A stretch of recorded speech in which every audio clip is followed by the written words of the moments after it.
Sejam muito bem-vindos a mais uma live e hoje nós vamos falar de comunicação interna. Você conversa sozinho, você conversa sozinha aí na sua casa, onde quer que você esteja. Eu converso muito sozinho, né? E hoje a gente vai entender um pouquinho, ou pelo menos tentar entender um pouco, por que é que a gente tem essas conversas internas, com quem é que nós conversamos quando nós conversamos sozinho, teoricamente, né? Sozinhos. E como se dão essas conversas, por quais motivos. Nós vamos tentar entender um pouquinho como funciona o nosso aparelho psíquico interno, a nossa psique, as nossas estruturas psíquicas que não podem ser vistas anatomicamente, não podem ser vistas fisiologicamente, vamos dizer assim, né? Mas que tem total influência sobre a nossa vida, que tem total influência sobre a nossa realidade, sobre o nosso dia a dia. A comunicação interna, ela acontece de diversas maneiras, né? Uma delas, como eu disse agora, é a comunicação fisiológica, através dos mediadores químicos, né, que são os neurotransmissores, através dos hormônios, através dos impulsos elétricos que são as sinapses, né? Os impulsos elétricos dos nossos neurônios, que também ativam mediadores químicos, que são neurotransmissores, através da comunicação sanguínea, né? Com proteínas na nossa corrente sanguínea, as nossas defesas orgânicas, enfim. A nossa comunicação eletromagnética, que eu já expliquei na live sobre energia, né? Como nós nos comunicamos eletromagneticamente com as nossas células e com o meio ambiente externo. E hoje nós vamos falar sobre essa comunicação mental, essa comunicação interna que eu me refiro, é uma comunicação mental. É como eu disse no início da live, é conversar sozinho, né? Será que é tão sozinho assim que a gente conversa? Né? Quando a gente medita, então, com quem é que nós estamos nos conectando, com o que nós estamos nos conectando, na verdade, né? Então, vamos tentar entender um pouquinho esse processo hoje aqui. As instâncias psíquicas, a psique, as ideias sobre a psique e a alma humana, elas remetem aí desde os primórdios, vamos dizer assim, da humanidade, né? Então, desde a formação de tribos e tudo mais, nós já tínhamos essa conexão, esse interesse, esse entendimento, vamos dizer assim, sobre essas instâncias, né? Mas a ciência, em termos práticos, se interessou em estudar essas instâncias, em trazer elas para o campo científico na figura de um médico muito famoso, o Sigmund Freud, que tem a fotinha ali, ó, do Freud, né? O Freud, nós devemos muito a esse gênio da psique humana, esse gênio da medicina, né?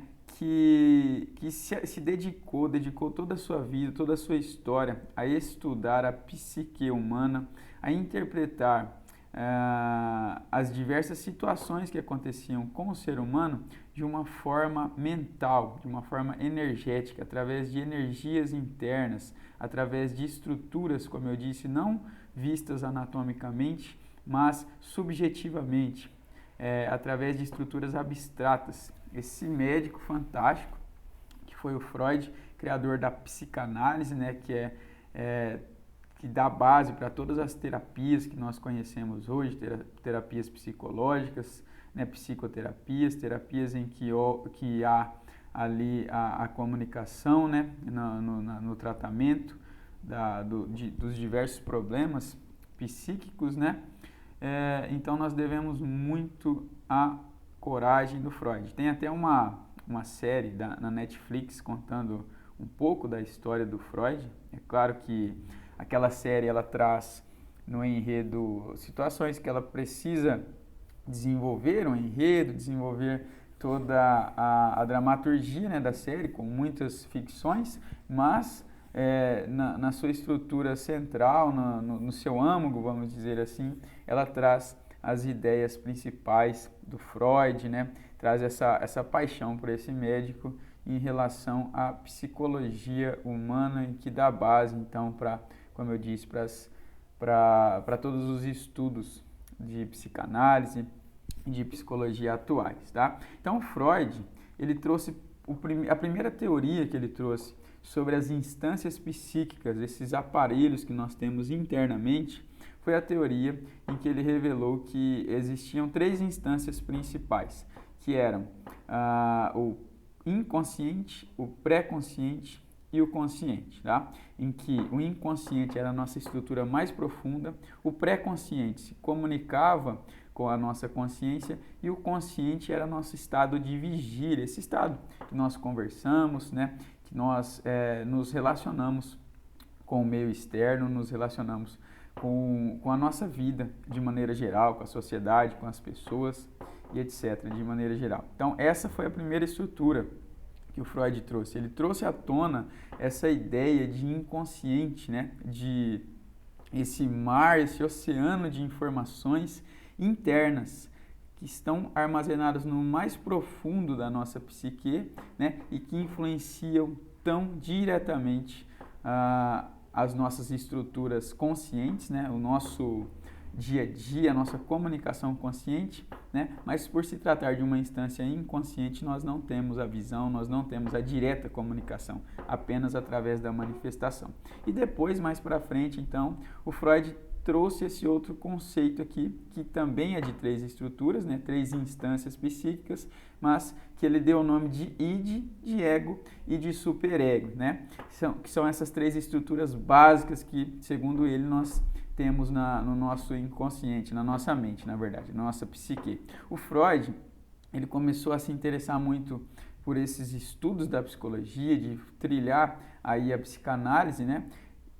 E o principal tratamento dele no início foi o tratamento de histeria, em que mulheres fisiologicamente, anatomicamente, biologicamente falando, eram saudáveis, não apresentavam nenhuma estrutura fisiológica comprometida, nos exames que apresentavam, porém apresentavam casos, por exemplo, de cegueira, casos em que elas sofriam paralisia de algum membro, paralisia de algum lado do corpo, surdez, falta de voz, enfim,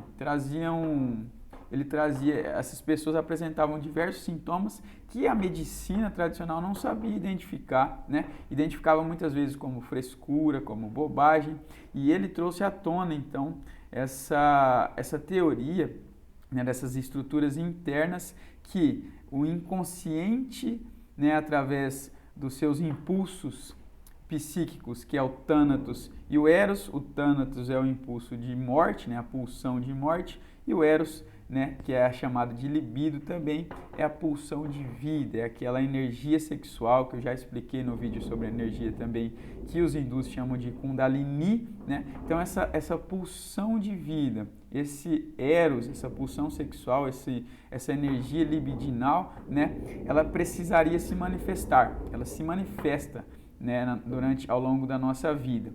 E por conta dessas estruturas psíquicas, muitas vezes essa energia é recalcada, né, fica escondida lá no nosso inconsciente, então ela acabava se manifestando em forma de uma sintomatologia de doença, né, patológica, que daí deu origem às histerias, aos casos de histerias muito comuns na época lá em Viena, onde Freud atendia, né? Então, a partir daí se cunha e se aceita, começa a se aceitar essas estruturas psíquicas, principalmente a ideia de inconsciente, né? de estruturas, de mecanismos presentes no nosso inconsciente que influenciam a nossa vida de maneira direta, né? Outro grande gênio, esse aqui, meu coração se enche de alegria, de amor de falar desse cara aqui, porque para mim é uma grande fonte de inspiração. Eu gosto muito de estudar as teorias dele, porque o Jung, né, o Carl Gustav Jung, ele foi muito a fundo nessa ideia, nesse estudo sobre o ser humano, nesse estudo sobre o que nós somos, né, o que de fato nós somos internamente, o que de fato é o ser humano. Você aí nunca se perguntou, né? Quem é você? O que você faz aqui? Por que você está aqui? Né? Então, são essas perguntas que nos movem.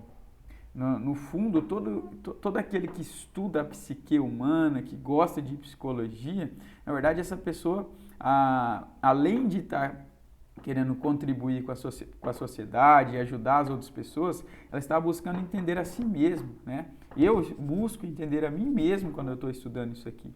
E é esse impulso de entender a mim mesmo que me impulsiona a estudar cada vez mais essa área tão fantástica, né? Do que nós somos, o que realmente de fato nós somos. E Carl Gustav Jung, né, que no início era um promissor discípulo, vamos dizer assim, do Freud, e que em um determinado momento eles se separaram porque divergiram em algumas ideias, né? Então essa tríade era muito famosa entre o Freud, o Jung e o Adler, né? E cada um desses três decidiram se direcionar para uma área da psicanálise de estudo, né? E o Jung acabou fundando a psicologia analítica, que visava se aprofundar ainda mais nos estudos do inconsciente. Então, Jung foi ainda mais fundo nesse estudo do ser humano, nesse estudo em relação a tudo que compõe a psique, essa energia que nos move, essa energia que nos alimenta, né, que influencia o nosso dia a dia. E essa aqui que aparece na imagem aí foi a estrutura que o Jung montou em relação ao que nós somos, né? O que é a nossa mente, o que é a nossa psique. Então aqui nós vemos ali, ó, o ego, né, que é a sede da nossa personalidade. O que é o ego? O ego, o mesmo do Freud, ele é a sede da personalidade. O ego se comunica com o nosso inconsciente e o ego se comunica com o nosso consciente, com o nosso dia a dia. Deixa eu voltar aqui, que eu esqueci de explicar a função, né, do id, do ego e superego. Acabei contando a história do Freud, mas não falei a função dessas instâncias. Então, o id seria essa energia mais instintiva, essa energia que ela quer se manifestar de todas as maneiras, como se fosse, vamos dizer assim, uma criança mimada, que quer manifestar a sua energia, não pensa em consequências, não está interessado em o que os outros vão pensar ou quais as consequências que vai me causar essa ação, ele só quer se manifestar, né? Então ele diz ali na imagem, eu quero isso agora. Então o id é bem essa figura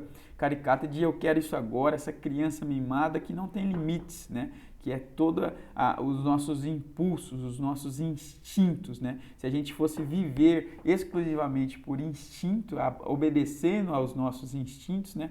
A nossa sociedade seria ainda pior, com certeza, do que já é, né? Seria um pouco diferente ainda. Então, à medida que nós vamos nos civilizando, vamos dizer assim, evoluindo a nossa consciência, né? Nós vamos aprendendo a lidar ainda mais com esses instintos. E o representante desses instintos é o id.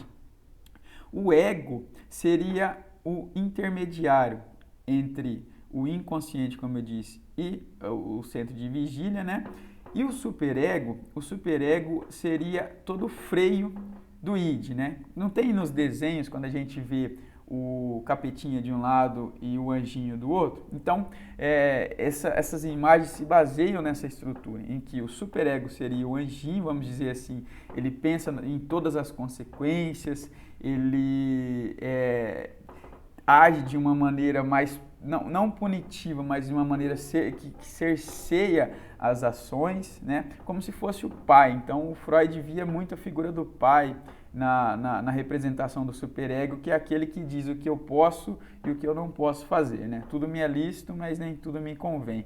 Então, o id seria essa vontade instintiva e o superego seria esse freio que bloqueia essas ações. E o ego estaria no meio dessa, intermediando, vamos dizer assim, ora cedendo às vontades do id, ora cedendo às vontades do superego de uma maneira que ele consiga articular esses dois. Além disso, ainda o ego se manifesta, se comunica com a realidade externa. Então, essa realidade que vai dar feedbacks para ele, e além de lidar com a realidade, ele precisa lidar com essas duas outras instâncias inconscientes. Logo, a gente vê aí o quanto que nós temos de por que nós conversamos internamente. Então, as nossas decisões dependem de todo esse processo aí de avaliação, de permissão, de obstrução dessas forças psíquicas que nós temos internamente.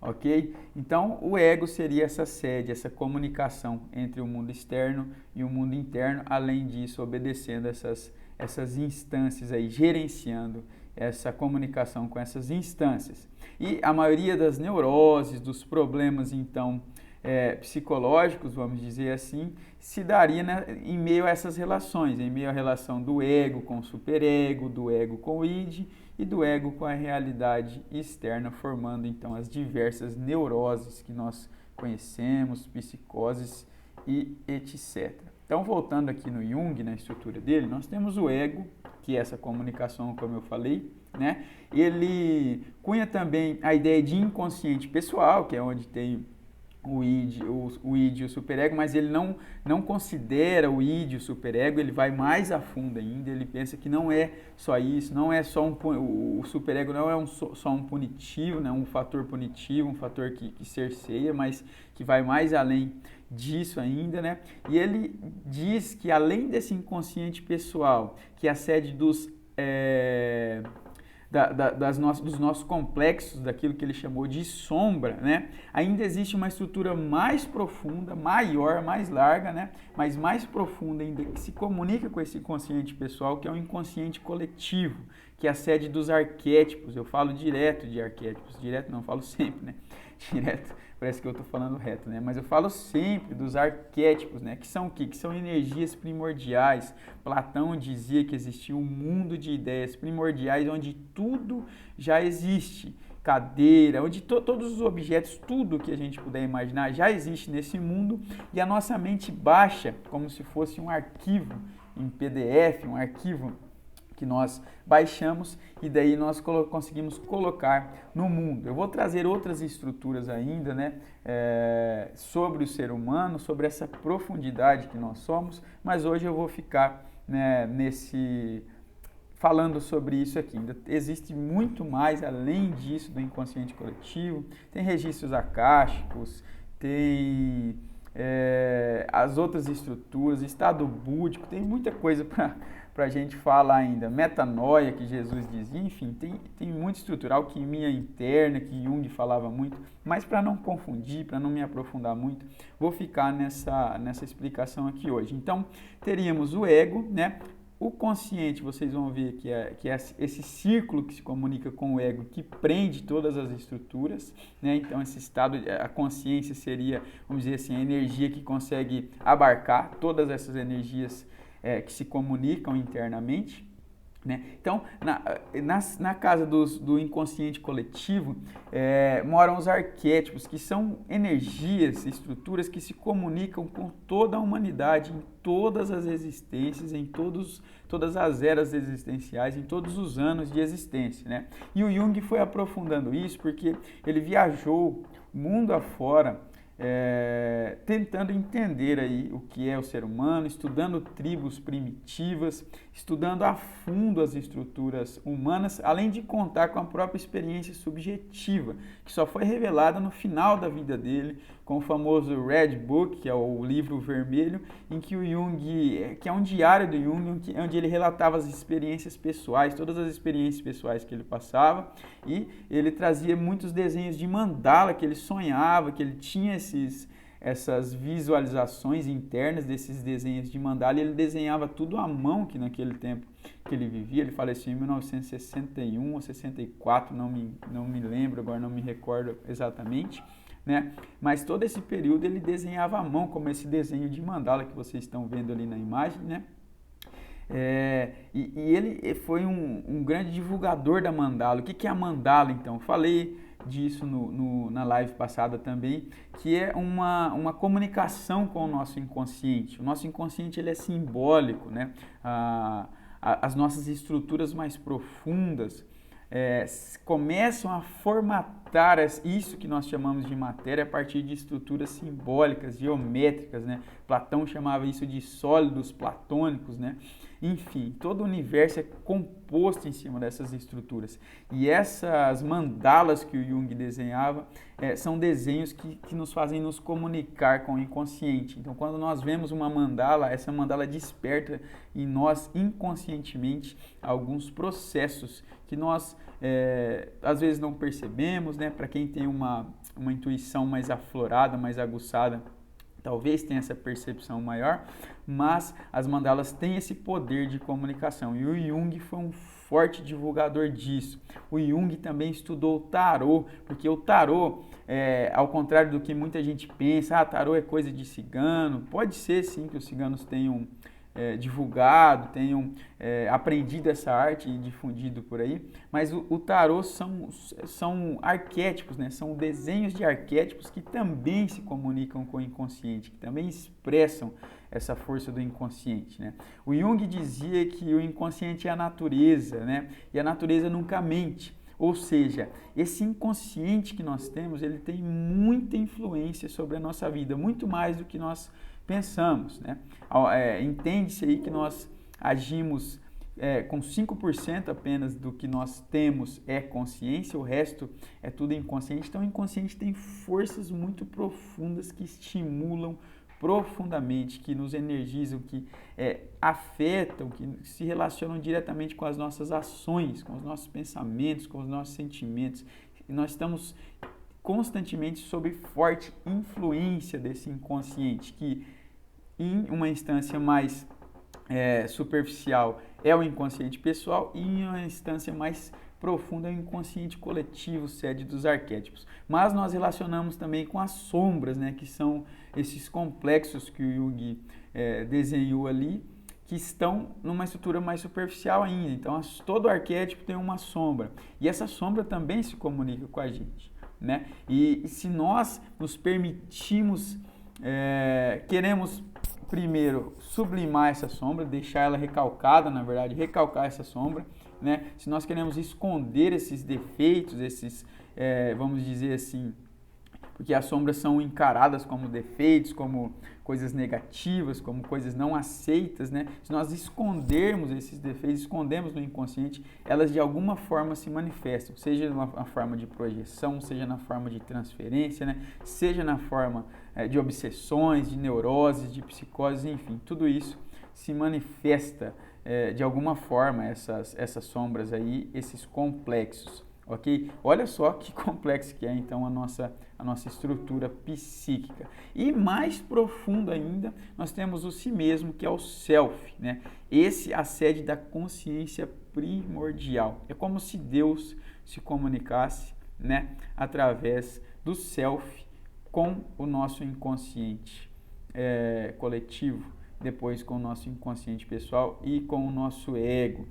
Então, o self, o si mesmo, seria aquela centelha divina, aquela comunicação monádica, comunicação búdica, aquela estrutura primordial, aquela estrutura que é a estrutura mais sábia que existe, que tem a verdadeira sabedoria transcendental, seria o self, né? E esse self se comunicaria com o ego através de um eixo que chama eixo ego-self ou self-ego, né? E existe um processo que todo ser humano ele ruma para esse processo, mas que esses nossos entraves emocionais, esses nossos entraves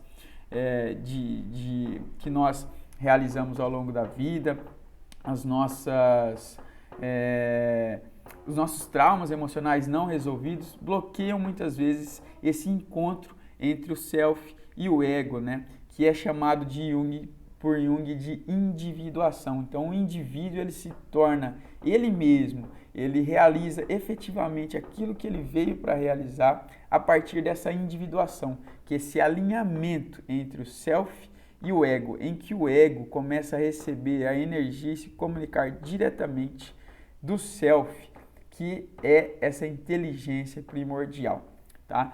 Além disso, dentro do inconsciente ali, Jung, esse momento é fantástico. Jung passou por essa individuação, ele dizia que por volta dos 40 anos a pessoa começa a sentir essas influências, né? O ser humano começa a sentir essas influências, né?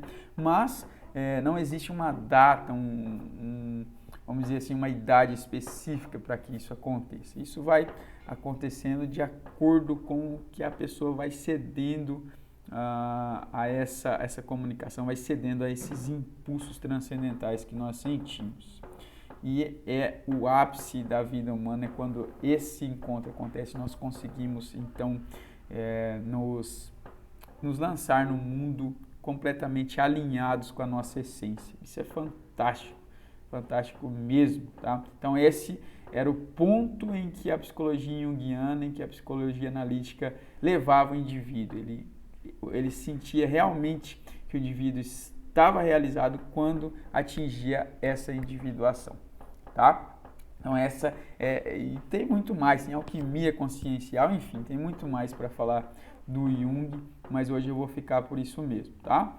Fantástico, meu grande mestre, eu gosto demais dele. Ele também lança o livro dos tipos psicológicos, né?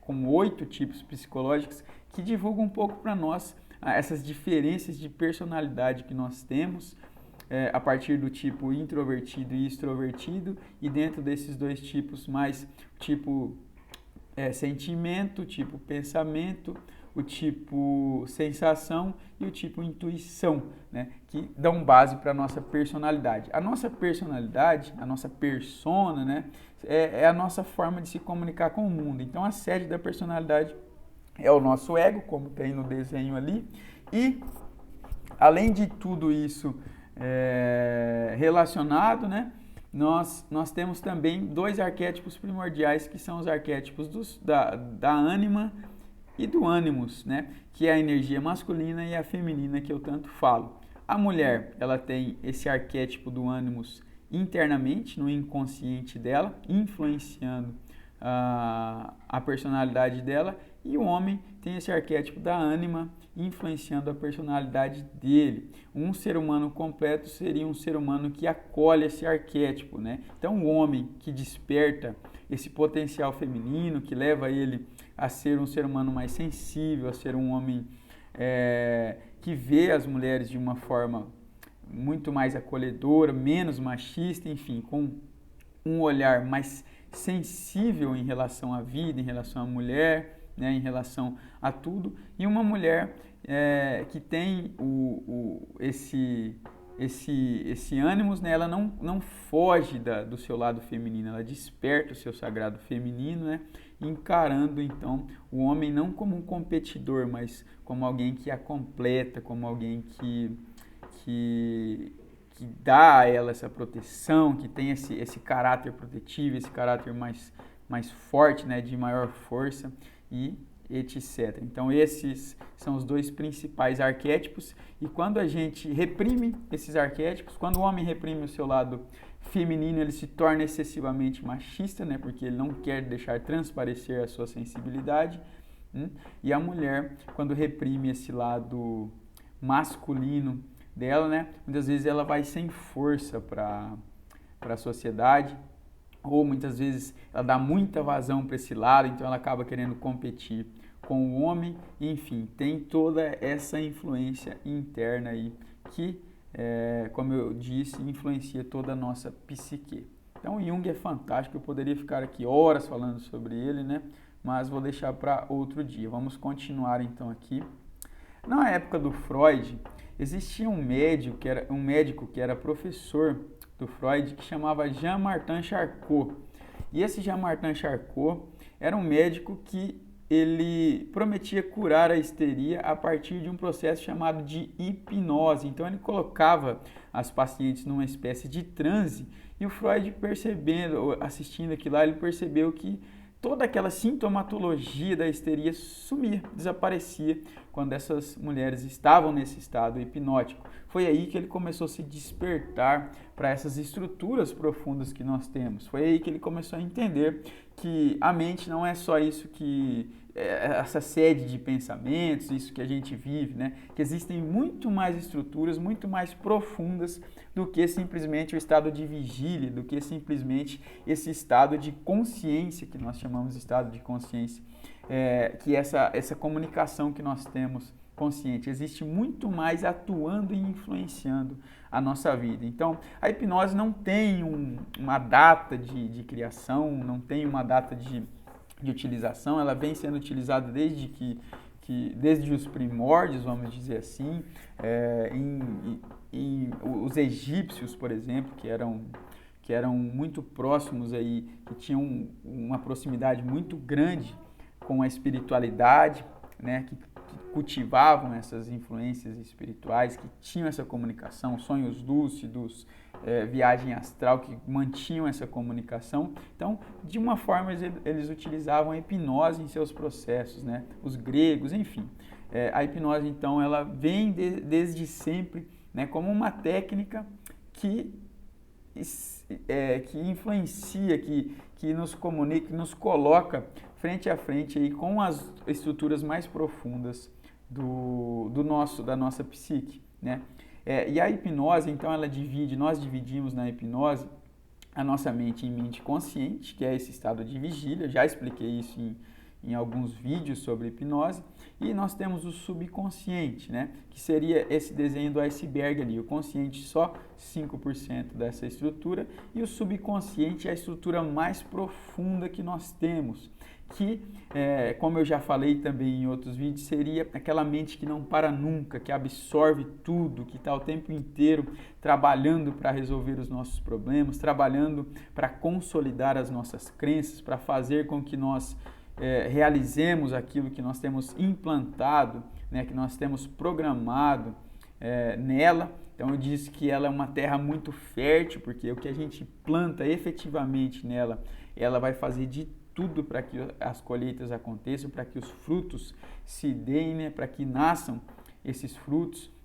Então essa mente é uma mente muito fértil, por isso que nós trabalhamos com ela na hipnose, porque através delas nós conseguimos, através da hipnose, essa ferramenta, nós acessamos esse subconsciente, né? Então ali tem memórias emocionais, ali tem acontecimentos do passado, ali tem padrões de pensamento, tem paradigmas, e é nessa estrutura que nós trabalhamos a ressignificação. O que é a ressignificação? É como se você tirasse um programa e instalasse outro. É como se você tirasse, excluísse aquele programa que está rodando mal, que está dando maus resultados, que está fazendo a pessoa sofrer, e instalasse um programa que vai gerar resultados diferentes, que vai gerar para a pessoa resultados mais próximos àquilo que ela deseja, aqueles resultados que ela vem tentando buscar, tentando construir ao longo da sua vida. Por quê? Porque é o subconsciente que influencia a maioria das nossas ações, o tempo inteiro. Por quê? Eu já expliquei também dos nossos filtros mentais. Então, nós temos filtros que a PNL coloca como filtro de distorção, deleção, né, e generalização. E esses filtros, eles são responsáveis por, vamos dizer assim, por interpretar as informações que entram na nossa mente. E a partir desses filtros, os nossos paradigmas formam esses filtros, e esses filtros então obedecem aí a esses paradigmas, a esses programas internos, né? Formando toda a nossa base, todas as nossas crenças, todos os nossos padrões de pensamento, de comportamento, enfim, tudo sendo influenciado pelo subconsciente. E a nossa mente consciente é só aquela que traz as ideias momentâneas ali, obedecendo então a programação subconsciente. O subconsciente é aquela mente que nunca descansa, mesmo dormindo, ela está trabalhando, atuando, auxiliando o inconsciente na síntese biológica, na busca pela homeostase, né, homeostasia corporal, né? O inconsciente seria uma estrutura ainda mais profunda que cuida dessas partes fisiológicas para a hipnose, para a hipnoterapia, né? Para apenas curiosidade e como forma de conceituar essas divisões, né? E o subconsciente seria essa máquina, como eu falei, sede de memórias, sede de um aparato mental, de todos os paradigmas ali presentes, tá? Todos no subconsciente influenciando o subconsciente. Então, quando nós entramos em estado de transe, quando nós conseguimos acessar estados onde o campo elétrico, o eletromagnético do cérebro ele diminui, essas oscilações elétricas elas diminuem, né? Então, o subconsciente se revela. O consciente seria a faculdade crítica, né? Seria a trava, aquela porta que bloqueia essa comunicação com o subconsciente, que é uma estrutura simbólica, como eu disse, né? Simbólica por quê? Porque se comunica através de símbolos, não tem a linha lógica, a linha de raciocínio lógico que nós utilizamos no consciente. Por isso que os nossos sonhos muitas vezes são totalmente perturbados, conturbados, desestruturados numa linha racional, mas tanto Freud quanto Jung já revelavam o poder desses sonhos, o quanto os sonhos são uma comunicação inconsciente e eles são interpretativos. Todos os sonhos são interpretativos. A ciência de hoje tenta dizer que não, que os sonhos são resquícios, né, vestígios do que o inconsciente absorveu, mas não chegou à estrutura consciente, né? Mas o Jung já revelava, o Freud também, que o inconsciente utilizava essas estruturas que nós temos mais familiaridade para não assustar tanto, né? Para impulsionar, para liberar essa libido, para liberar essa energia psíquica, né, através dessas formas, para se comunicar conosco de uma forma que não nos assustasse, que não nos deixasse em pavor. Então, os sonhos são extremamente interpretativos. Pretendo ainda me aprofundar ainda mais nesse estudo dos sonhos, através da literatura do Jung, a base estrutural dos sonhos, a linha de estudos que eu gosto é a do Jung, que diz que o inconsciente usa os sonhos para compensar os nossos processos conscientes. E quando nós prestamos atenção, quando nós anotamos os nossos sonhos, nós tendemos a ter muito mais sabedoria ao longo da vida. E além desse processo ainda tem os sonhos lúcidos, a viagem astral, a projeção astral, a projeciologia, que é um aparato que a gente, numa estrutura ainda mais sutil, né, chamada de astral, nós conseguimos nos comunicar conscientemente com essa estrutura astral, que é uma estrutura ainda mais profunda da realidade humana, e trazer de lá várias coisas, estudar, enfim, acontecer muitas coisas durante esse sonho lúcido, durante esse sonho em um estado de consciência. Estar consciente dentro do sonho é outro assunto para outro conteúdo. Vocês vão perceber que eu não tenho nenhuma espécie de preconceito ao se estudar, eu estudo abertamente. Então, eu falo abertamente de sonhos lúcidos porque é uma teoria que eu estudo, né? Uma teoria que eu venho estudando. Eu falo abertamente sobre questões que eu já estudei sobre espiritualidade, então eu não tenho nenhum tipo de preconceito em relação a isso. Como eu disse, eu quero estudar, quero entender o que nós somos. Então não tenho preconceito algum em trazer aqui os conteúdos que eu já estudei, que fizeram sentido para mim, que eu compreendi dentro das minhas informações subjetivas, né, vamos dizer assim, e eu trago isso como informação também. Ok? Então eu mesclo mesmo, eu mesclo todas as áreas aí que me interessam, que eu acho relevantes, eu mesclo e trago de conteúdos efetivamente aqui para nós, para que a gente entenda, né, o que nós somos, o que nós estamos fazendo aqui, para onde nós vamos, o que acontece ao longo dessa viagem toda que nós temos aí, ok? Junto com a hipnose, nós temos também a programação neurolinguística. E essa aqui é uma ciência, uma tecnologia mais atual. O que é a PNL? Então, a PNL ela tem base no Richard Bandler, no John Grinder, na Virginia Satir, né? Tem o Tony Robbins, que representa bastante essa evolução da PNL. E o que esses comunicadores, eles eram comunicadores, o que eles estudaram? Então, eles estudaram toda a estrutura interna do ser humano, toda essa comunicação interna que acontece. Eles dessecaram, vamos dizer assim, toda a nossa comunicação interna, tudo que acontece desde que a informação entra no nosso corpo, todos os processos que a informação sofre e todos os processos que ela sofre até que nós divulguemos essa informação, como nós incorporamos, como nós formamos crenças, como nós formamos comportamentos. Então, a PNL se baseou seus estudos todas nessas estruturas profundas, nessa comunicação interna. O nome PNL, Programação Neurolinguística, que usa a neurolinguagem, a neurolinguística, a linguagem neural para explicar esses processos, para entender esses processos. Então, esses estudiosos, eles estudaram muitos psicoterapeutas, muitos psiquiatras, muitos psicólogos, né? E os mais famosos, que tinham mais assertividade, mais sucesso na época, para entender o que esses cidadãos faziam de diferente, né, nas suas abordagens, que levavam os pacientes a curas, que levavam os pacientes à mudança de paradigmas, a ressignificar as crenças e com isso mudar de vida. Mudando a vida interna, mudava-se a vida externa. Então, a PNL se baseou, teve o seu foco de estudo toda nisso, né? E ainda tem. Então, nós temos a PNL como uma tecnologia que desseca aí toda essa psique humana, todo esse aparato interno humano, né? Fornecendo para nós informações valiosas sobre a nossa comunicação. Então, a PNL estudou, por exemplo, o Dr. Milton Erickson, que era um grande fenômeno em hipnose não verbal, que é o que? Através da comunicação, das metáforas que ele usava, ele tinha um resultado muito bom com seus pacientes. Por isso que a gente usa muitas metáforas na nossa atuação clínica, né?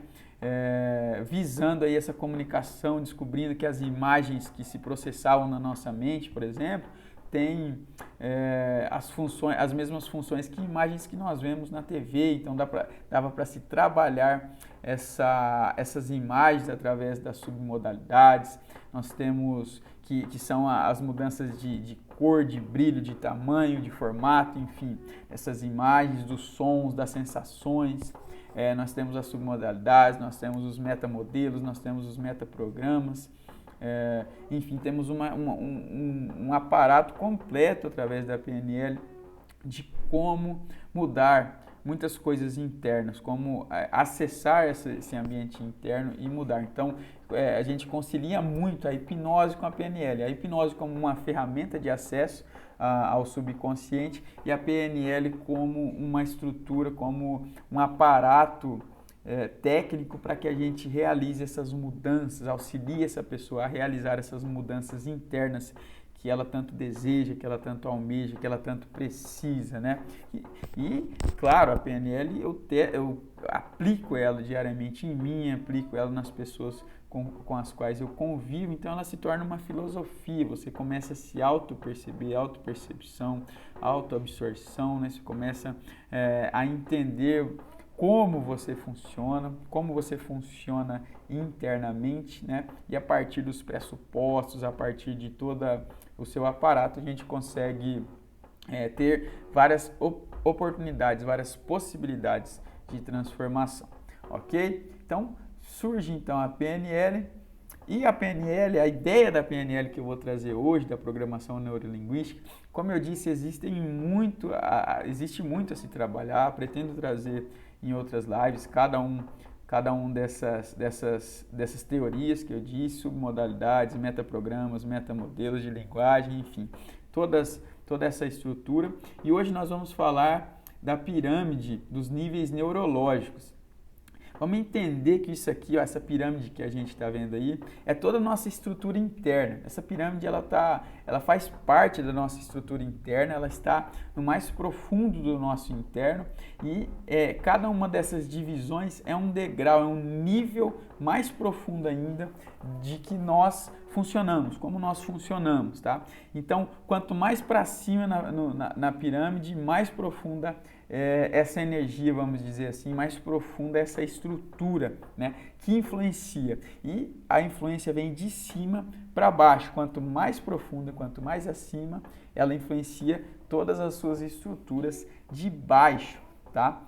E as estruturas de baixo dificilmente influenciam aquela estrutura de cima. É a de cima, quanto mais em cima, mais são influenciadas as estruturas de baixo. Nos meus primeiros vídeos que eu gravei para o meu canal no YouTube, eu falei de cada um desses degraus aí, né? Claro que de uma forma, com o nível de consciência que eu tinha na época, com o nível de conhecimento que eu tinha, tentando passar ali de uma forma mais artística, né? Que tinha ali as imagens que eu fiz.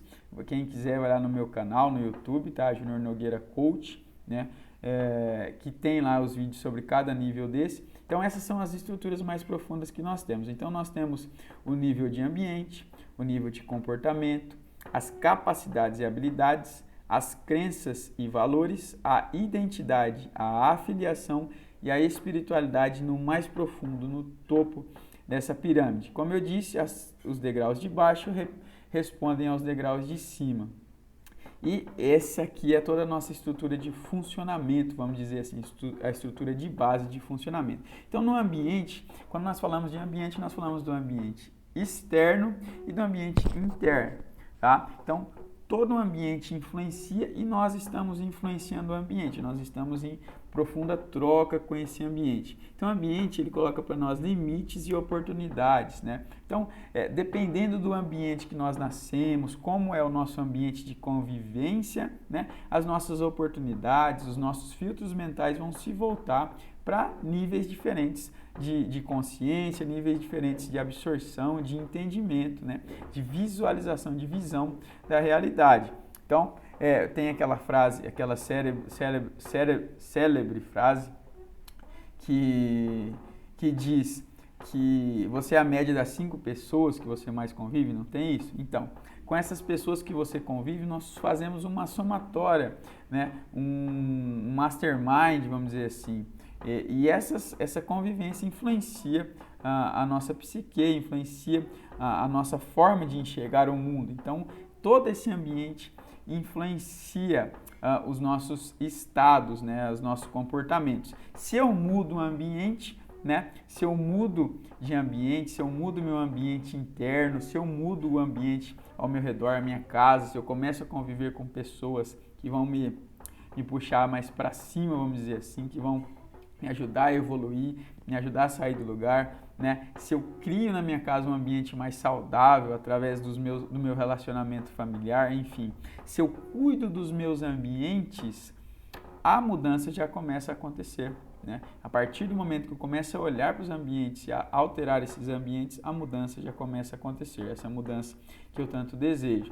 Um nível acima está o comportamento, que são as ações e reações. Então, os comportamentos, né, são as minhas ações efetivas, aquilo que realmente faço, né? Então, os comportamentos são primordiais. Eu existo através dos meus comportamentos. É através dos meus comportamentos que eu sou percebido no mundo. Eu posso pensar diariamente, ter várias ideias, ser uma ótima pessoa internamente, ser uma pessoa muito criativa, ser uma pessoa muito dedicada.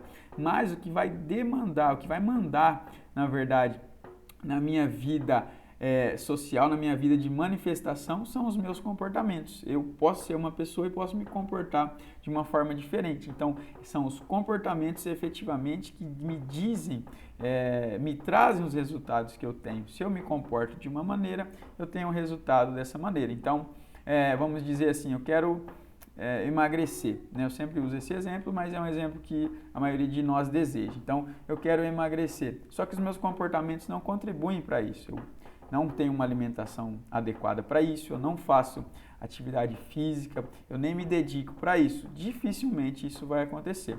A partir do momento que eu mudo os meus comportamentos, que eu mudo meus ambientes em que eu frequento, que eu mudo meu ambiente da minha casa, meu ambiente interno, eu passo a ter novos resultados. Então, mudando o comportamento, em teoria o ambiente também muda. Lembra que eu falei que o de cima influencia o de baixo? Então, é assim que funciona. E isso em diversas outras áreas. Se eu quero ser uma pessoa que tem mais conhecimento, se eu quero passar a me dedicar mais para a minha família, então eu tenho que fazer o quê? Me comportar dessa forma, né? Então, são os meus comportamentos que vão me dizer, que vão me revelar isso aí, tá?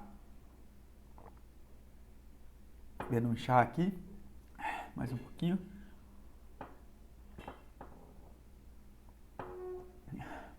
Então, um nível acima dos comportamentos, nós temos as capacidades e as habilidades, né? Então, quais são as capacidades que eu tenho? Quais são as habilidades que eu tenho desenvolvida? Será que eu desenvolvi todas as minhas habilidades possíveis, né? Será que eu estou explorando essas minhas habilidades?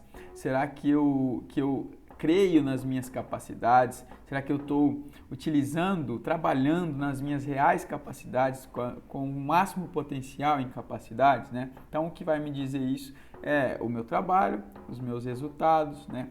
A minha vida pessoal, a minha vida amorosa, a minha vida espiritual, enfim. Isso varia muito de acordo com essas capacidades, né? Quais são as capacidades que eu tenho? O que eu creio ter de capacidades? Como eu exploro as minhas habilidades, né? Como eu desenvolvo as minhas habilidades? Será que eu estou visando desenvolver isso? Será que o ambiente que eu estou frequentando, o que eu estou fazendo, os meus comportamentos estão condizentes com o desenvolvimento dessas habilidades? Então, a partir do momento que eu vou olhando minuciosamente, passo a passo, para esses degraus aí, essa pirâmide, eu vou me despertando, né? Vou tendo mais autoconsciência, mais consciência de mim mesmo, né? Consciência do si mesmo. Acima das capacidades tem as crenças e os valores. Esse nível é profundíssimo, tá? Então, dificilmente eu vou mudar efetivamente alguma coisa na minha vida. Efetivamente, eu posso me comportar, né? Eu posso crer que eu posso desenvolver habilidades, eu posso ter comportamentos, eu posso mudar todo o meu ambiente, mas se internamente, né, eu não crer, aquilo não ser um valor para mim, dificilmente eu vou mudar efetivamente, eu só vou mudar para fora, né, mas para dentro eu vou continuar a mesma pessoa. Então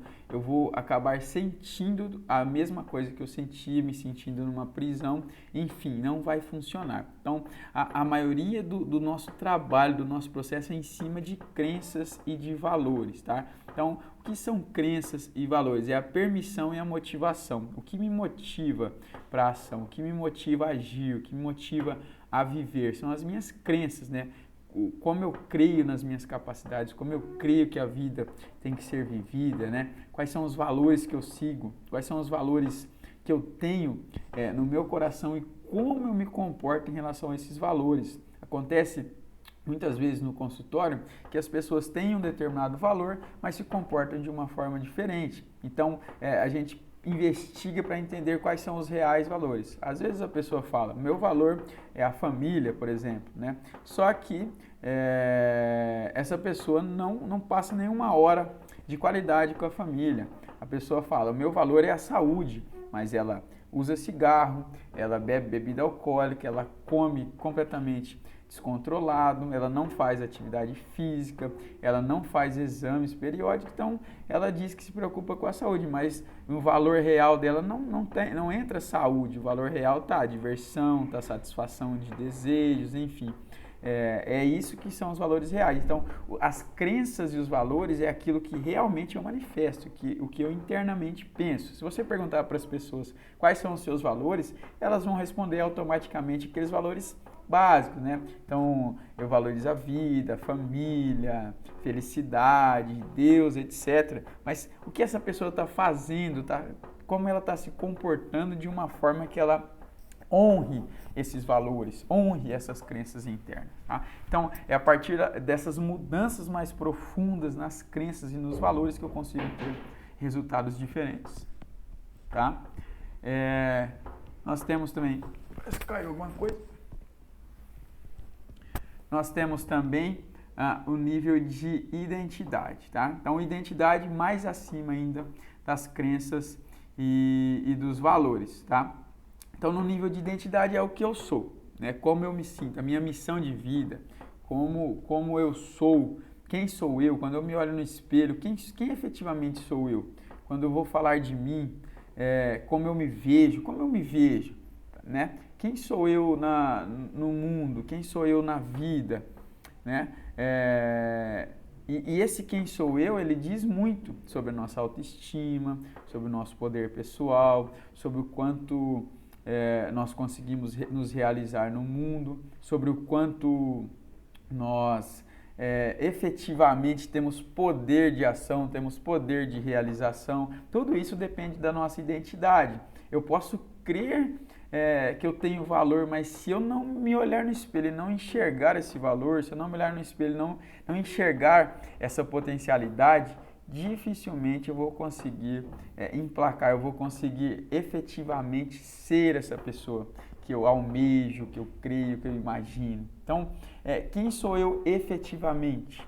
Essa identidade precisa ser observada, se necessário, precisa ser trabalhada. Para quê? Para que a pessoa tenha resultados diferentes em alguma área que ela deseja. Nós temos também a afiliação. Então, a afiliação está acima da identidade ainda e pertence aos grupos que eu pertenço. Quais são os grupos que eu pertenço? Eu, Júnior, pertenço a quais grupos? Então, esse entra no nível de pertencimento, vamos dizer assim. Quais são os grupos que eu obedeço, vamos assim dizer, tá? Todos nós, ninguém vive sozinho, todos nós agimos por uma causa, como eu vou falar também sobre a constelação familiar em outros vídeos, sobre esse sistema. Nós obedecemos a um sistema. Quando eu faço parte de um grupo, eu obedeço a um sistema, né? Seja o nosso sistema social, o nosso sistema mundial, o nosso sistema planetário, enfim, nós obedecemos a um sistema. Então, quando eu faço parte, a filiação, eu obedeço a um sistema. É o meu sistema familiar, é a minha família, é o meu grupo do trabalho, é o meu grupo de estudos. Qual grupo que eu pertenço? E essa filiação, então, ela diz muito sobre nós. Se eu mudo de grupos, né? Se eu mudo de afiliação, se eu mudo a forma com a qual eu me identifico, quais os grupos, qual o sistema que eu me identifico, eu teoricamente mudo tudo, mudo minha identidade, as crenças, os valores, as capacidades, enfim, tudo muda. E esse é um ponto muito profundo que precisa ser investigado e, caso necessário, ser trabalhado, né? E por último, a espiritualidade é valor e visão e propósito, visão de mundo, visão de contribuição, né? Quem sou eu espiritualmente? Você já se conhece espiritualmente? Já entrou em contato com a sua espiritualidade, com a sua alma? Você sabe que você tem uma alma? Costuma-se não falar de espiritualidade nesses termos na PNL, né? Então eles colocam a espiritualidade como valor, propósito, como conexão com outras pessoas, como contribuição para o mundo, e realmente é tudo isso. Mas a espiritualidade em si também, essa conexão com uma força maior, essa conexão com o divino. Eu não tenho vergonha nenhuma de falar isso, eu não tenho pudor em falar. Existe essa conexão com o divino, nós somos extremamente conectados e influenciados por esse divino, e nós precisamos buscar essa conexão. Muitas vezes nós bloqueamos, e essa conexão com essa espiritualidade, então, vai dizer aí quem realmente nós somos, quem efetivamente, internamente nós somos, essa noção espiritual que nós temos. Por isso essa busca, ela tem que ser constante para que nós entendamos quem realmente nós somos, o que nós somos em essência, né? Que tipo de ser humano nós somos, que tipo de seres divinos, biopsicossociais e espirituais que nós somos, ok? Tá acabando já o meu tempo, tá? Eu, por último, ia trazer a escala das necessidades humanas do Anthony Robbins, que é um dos grandes autores da PNL, né? Talvez o coach de maior sucesso, que gerenciou, que lançou a ideia de coach no mundo. Tem um documentário sobre ele na Netflix que chama I'm Not Your Guru, eu não sou o seu guru, me desculpe o meu inglês aí, e ele traz essas necessidades que todo ser humano tem na vida, que é a significado, amor e conexão, crescimento e contribuição, que é uma pirâmide baseada na pirâmide das necessidades básicas do Maslow, conciliada com a PNL, que estudou terapia Gestalt e diversas outras terapias. E ele diz que um ser humano realizado é um ser humano que consegue avançar nessas etapas ali, galgar esses degraus aí da pirâmide. O Hélio Couto também coloca a iluminação espiritual, coloca a conexão espiritual no topo da pirâmide, tá bom? Meu tempo acabou, infelizmente. Muito obrigado pela presença e participação de todos vocês, muito obrigado pela audiência de sempre. Lembre-se sempre, assuma o controle Um beijo e até o próximo. Tchau, tchau.